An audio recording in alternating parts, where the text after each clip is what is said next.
नमस्कार. मी त्रिवेणी मराठे. आमच्या भावशब्दाच्या सिरीजमधली पुढची कविता आता आम्ही तुमच्यापुढे सादर करत आहोत.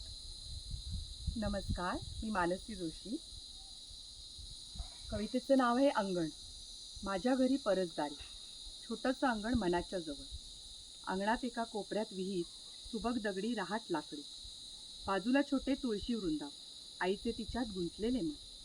मधोमध छान बकुळीचा पार, माझा लाडका हक्काचा आधार. या अंगणाने ऐकली माझी सारी बडबड गीतं, बालवयातील गुपितं. अंगणात रंगला भोंडला, भातुकली, सारी माझी खुशी ही चिमुकली. सुट्टीत जमणाऱ्या साऱ्या माहेरवाशिणी, अंगणात खेळायला इवली इवली पाहुणी. आजी आजोबासोबतच्या गप्पा, कधीतरी मारलेल्या निरागस थापा. हळूहळू अंगण माझं जाणतं झालं. माझं तरुणपणही त्याने समजून घेतलं.